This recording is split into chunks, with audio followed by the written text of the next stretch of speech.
주말에 수도권 올라갔다 왔는데 수도권 왜 갔어요?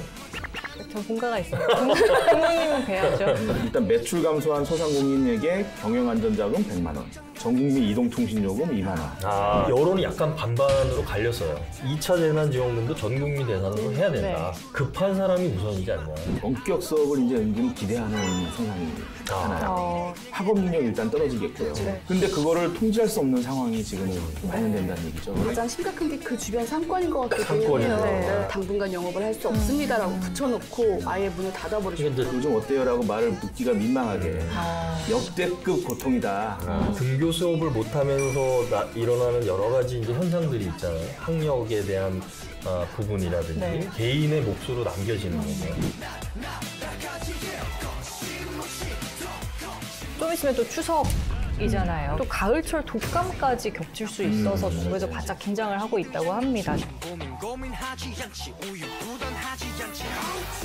말이 너무 좋아서 바람이 부니까 코로나 블루 같이 뭔가 우울한 느낌이 저도 모르게 오더라고요. 네. 1차의 긴급재난지원금을 다 이렇게 한 이유 중에 하나는 플러스 알파로 소비로 유도하는 효과거든요. 내가 가진 것을 나를 위해서만 쓰는 게 아니라 그것이 바로 소상공인을 살 수 있는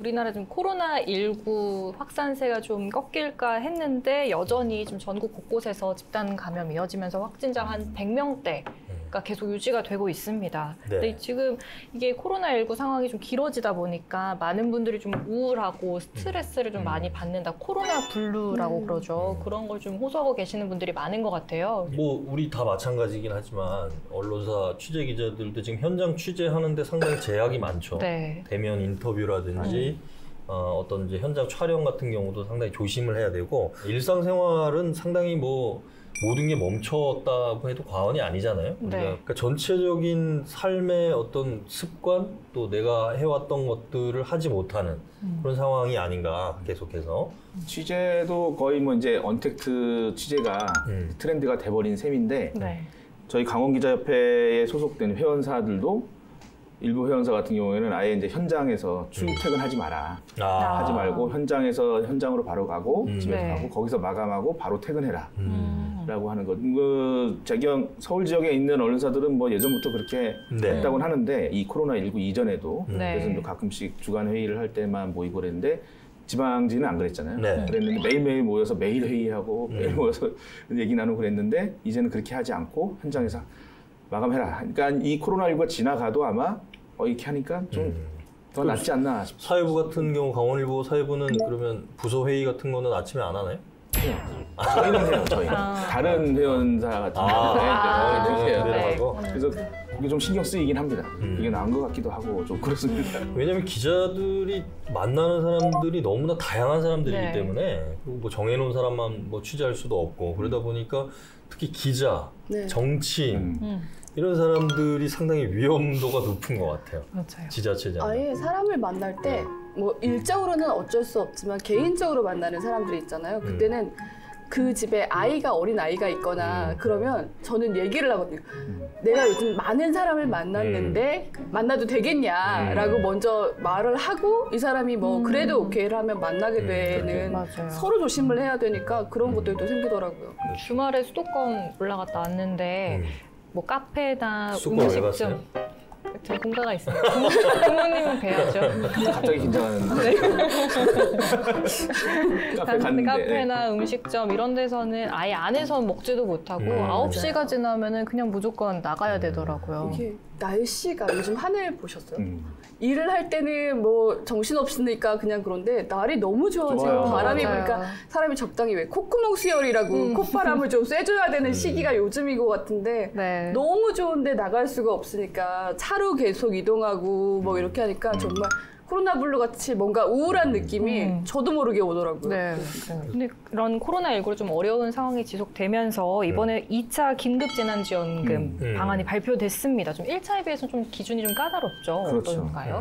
1차 지원금은 전 국민에게 가구당 일정 금액을 한꺼번에 주는 거기 네. 때문에 기준도 단순하고 해서 뭐 이해하기도 쉬웠는데 이번에는 소상공인, 뭐 고용 취약계층, 뭐 아이 키우는 가구 등 이제 별도로 아주 좀 세분화했더라고요. 네. 주요 내용을 보면은 일단 매출 감소한 소상공인에게 경영안전자금 100만 원, 그리고 집합 금지 업종에 경영안전자금 200만 원, 그리고 집합 제한 업종에는 150만 원, 그리고 아동 특별 돌봄 지원 20만 원, 그리고 또 이제 좀 주목되는 부분이 이게 전국민 이동통신요금 2만 원. 아, 예. 이제 13세 이상으로 통일됐죠. 처음에는 뭐 그 이하의 그 연령대 이렇게 중간에 띄워서 이렇게 하려고 하다가 좀 겁을 먹었는지 반론에 아주 큰 겁을 먹었는지 이제 13세 이하로 다 했는데 그게 저로서는 이게 휴대폰 이용자의 개념이 어떻게 갑자기 나왔는지가 일단 좀 의문이고 어느 이제 매체에서도 그 부분이 알 수가 없다. 어떻게 이제 통신비 요금을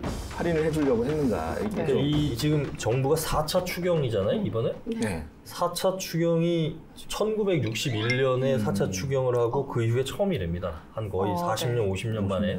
그러니까 정부 재정 운영에도 이런 유례없는 상황에 맞게 여러 가지 방안들을 계속 내놓고 있는 거예요. 그래서 첫 번째 1차 긴급재난지원금은 전 국민 대상으로 해서 지급을 한 거고, 근데 이제 1차를 지급하고 나서 2차 재난지원금에 대한 논의가 나올 때 여론이 약간 반반으로 갈렸어요. 뭐냐면 2차 재난지원금도 전 국민 대상으로 해야 된다.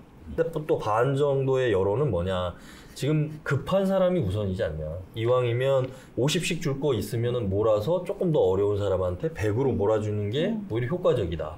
뭐 이제 이런 의견들이 나눈 거고, 결국은 이제 여당하고 정부하고 협의를 해서 만든 게 이제 이번 4차 추경 예산안 주요 내용인 것 같고, 근데 사실은 여기에 나오는 이제 통신비 같은 경우도 이게 지금 나한테 피부에 오는 건지 안 오는 건지를 아직 잘 몰라요. 우리가 처음에 그랬거든요. 1차 재난지원금 받을 때 아이 그거 뭐 얼마나 도움이 되겠어 그랬는데, 실질적으로 1차 재난지원금이 지급되고 나서 그 우리나라뿐만 아니라 전 세계적으로 지금 경기 침체잖아요. 근데 그 당시에는 경기가 살아났었어요. 그러니까 이런 효과가 분명히 있었던 건 사실이에요. 근데 이게 또 어떤 효과가 나오는지는 지급되고 나서 우리가 좀 살펴볼 필요가 있을 것 같아요. 지역별로도 편차가 많잖아요. 네. 최근에 춘천시도 이제 1차적으로 10만 원씩 모든 시민들에게 지원을 하겠다고 했는데 네. 아직까지 강릉은 아예 지원된 적이 없다고 제가 들었고 아니, 또 강릉도 지원을 했는데 전 시민 대상이 아니고 상인들 선별로 해서. 그런데 또 네. 행성 같은 경우는 2차로도 모든 네. 국민들에게 추가적인 지급을 네. 또 하겠다고 해서 시민들 입장에서는 상대적으로 좀 박탈감을 갖는 분들이 분명히 있을 수 있을 것 같더라고요. 물론 재정적인 문제가 있겠지만. 저로서는 이번에 이제 선별해서 기준에 따라서 이렇게 했지만 네. 제가 만약에 정부 관계자였다면 네. 저는 선별도 하고 전 국민도 동시에 하지 않을까. 선별 좀 줄이면서 전 국민 대상으로 늘려서 총 뭐 7조 원이라 했지만 그 안에서.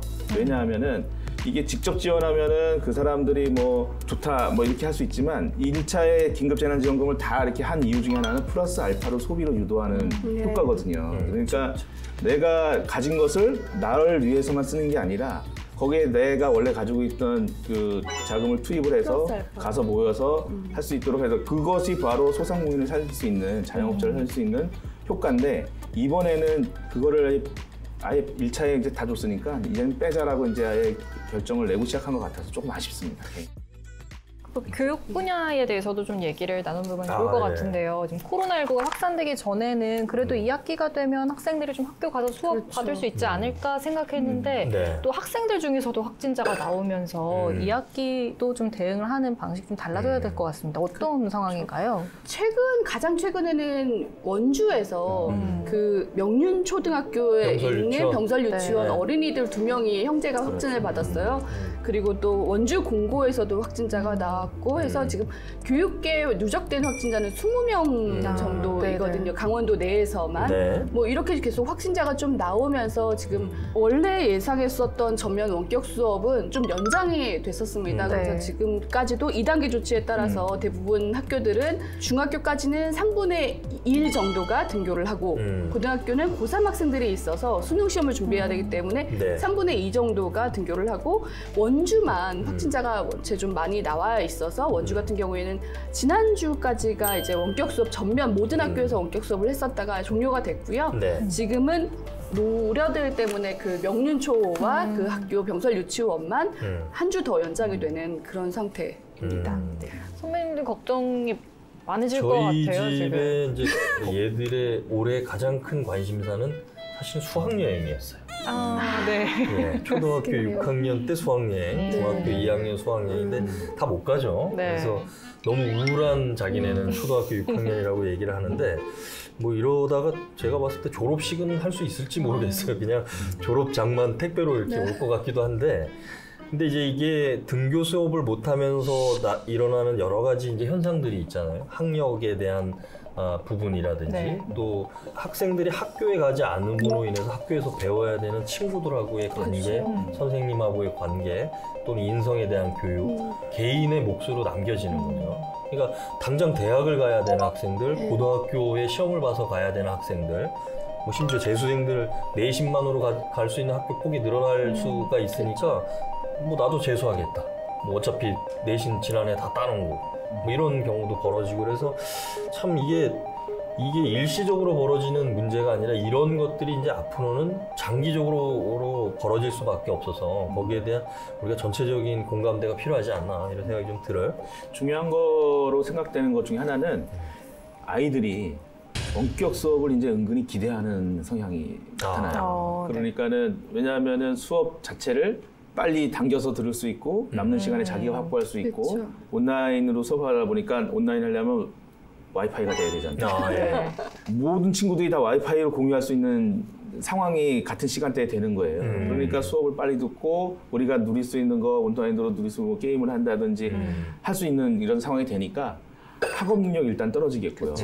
이제 걱정되는 거는 학업 능력 떨어지는 문제 중에 하나는 또 어떤 아이들 같은 경우에는 빨리 들어서 공부에 관심 있는 애들은 뭐 확 당겨 들어가지고 남는 시간에 공부를 하겠지만 그렇지 않은 애들은 그냥 틀어놓고 딴짓을 하고 근데 그거를 통제할 수 없는 상황이 지금 만연된다는 얘기죠. 그러니까 이거는 정부로서도 뭐 재생 시간을 조절을 한다든지 뭔가를 컨트롤할 수 있는 연구를 해서 이 공정성을 높일 수 있는 방안을 찾아야 된다 이렇게 생각합니다. 네. 대학교도 지금 새 학기가 시작됐잖아요. 근데 대학교는 특히 주변 상권이 좀 엄청 침체됐을 것 같습니다. 대학교는 지금 다 원격 수업이죠? 네, 지금 온라인 수업을 하고 있고 네. 원래는 18일 정도까지 온라인 수업으로 하겠다라고 대부분 학교들이 나왔었는데 지금 강원대 같은 경우에는 더 4주를 연장했어요. 네. 10월 18일까지로 연장을 했고 다른 학교들도 똑같이 고민을 하고 있는 상태라고 네. 하더라고요. 그러니까 아니 그래서 난 대학교 학비가 비싸잖아요.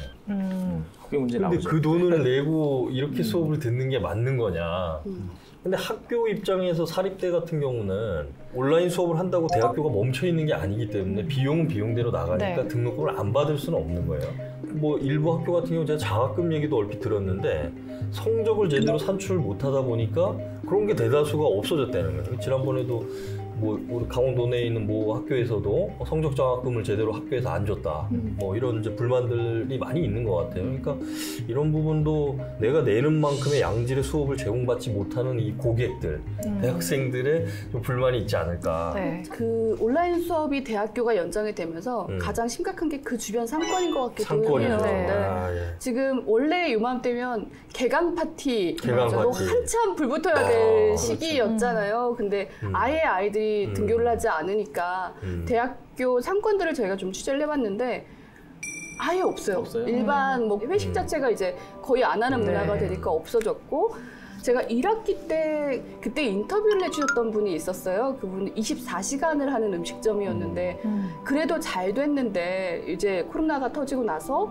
너무 상권이 죽었기 때문에 매출이 뭐 반토막 이상이 났기 때문에 아르바이트생을 줄이고 저녁 때 하던 인력을 줄이고 이렇게 해서 운영을 했다라고 얘기를 하셨었거든요. 근데 9월 달 지나서 이제 2학기가 개강을 하고도 역시나 확산세가 계속되고 있을 때 다시 갔더니 앞에 문을 닫았더라고요. 아예 나왔죠. 사태가 심각한 코로나19 사태로 인해서 당분간 영업을 할 수 없습니다라고 붙여놓고 아예 문을 그러니까 닫아버리셨더라고요. 이제 예를 들어서 춘천에 있는 대학들도 보통 다른 지역에서 오는 학생들이 많을 텐데 그 학생들이 여기 춘천에 머물 이유가 없다 보니까 원주도 마찬가지고 네.